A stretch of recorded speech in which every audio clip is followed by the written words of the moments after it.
In the beginning, there was only confusion. The shapeless earth, sky, sea, and air were all pushing against each other. Everything was a chaotic mess. Then, out of this formless void, a god named Tungkung Langit and the goddess Alunsina appeared. Nobody knew where these gods came from, but according to the Visayan elders, Tungkung Langit fell in love with the beautiful Alunsina. After many years of courtship, the two gods wed and made their home in the highest part of the heavens, where there was always warm water and cool breeze. And this is where order began. Tungkung Langit was a loving and hard-working god.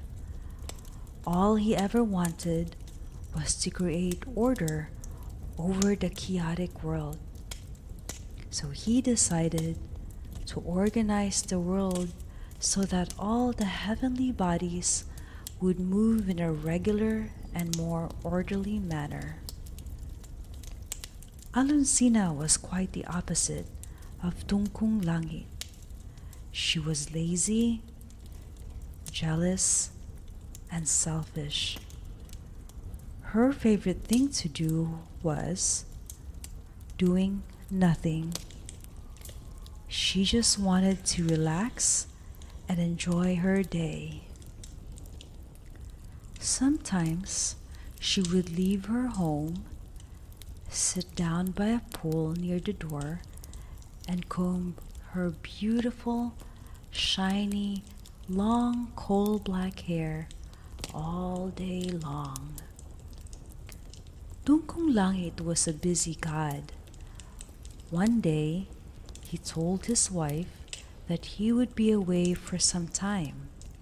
He said he must make time to smoothen things up in the world. It needs some fixing and arranging. Alunsina did not like this one bit and told the wind to go and spy on her husband. Unfortunately, the wind was not too good at spying, and sure enough, Tungkung Langit found out. He was livid and was very angry. When he returned, he told Alunsina, "My wife, it is ungodly of you to be jealous of me when there are no other gods in all of the heavens except the two of us. Why do you not trust me?" Alunsina did not understand her husband's anger. Instead, she resented him for it. It also made her angry, and so they fought. Sadly, Tungkung Langit's anger drove Alunsina away. She left without even gathering her belongings, and nobody knew where she went. A few days passed. Tungkung Langit felt very lonely. He realized that he shouldn't have lost his temper, but it was too late. Alunsina was nowhere to be found. Once vibrant with Alunsina's sweet voice, his home is now cold and desolate. In the morning, when he woke up, he would find himself alone.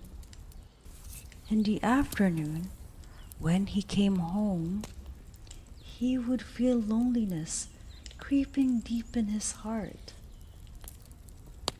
There was no one to meet him at the door or soothe his aching muscles. For months, Tungkung Langit lived in utter desolation. As much as he tried, he could not find Alunsina. And so in his desperation, he decided to do something to forget about his sorrow. One day, he looked down at the earth, and for some reason, the sight of the lonely sea and the barren land annoyed him. So he flew down to the earth and planted trees and flowers. He looked at what he had done and felt a little bit better. Then he looked up into the sky and he thought, the sky can use some sparkle to brighten up the night sky. So he went back into his house and took his wife's jewels and scattered them into the heavens above him.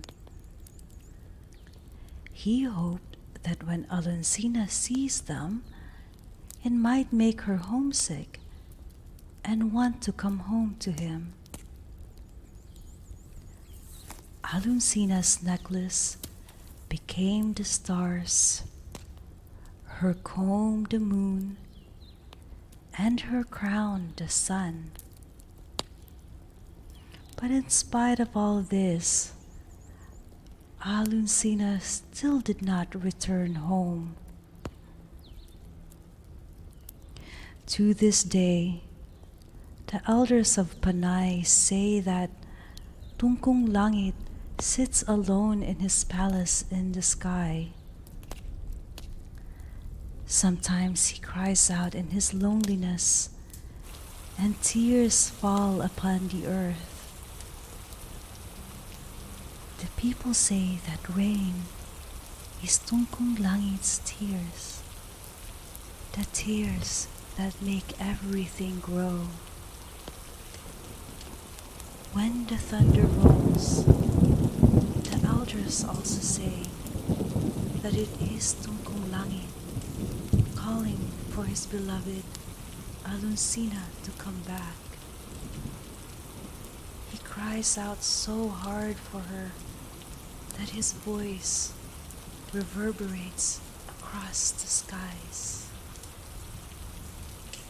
Some people say that Alunsina is in fact on earth, enjoying everything that Tungkung Langit has created. Out of Tungkung Langit's tears, beautiful forests grew abundant and cool springs formed. Some people say that Alunsina could be seen resting along its banks, brushing her long, shiny, coal-black hair until she falls asleep.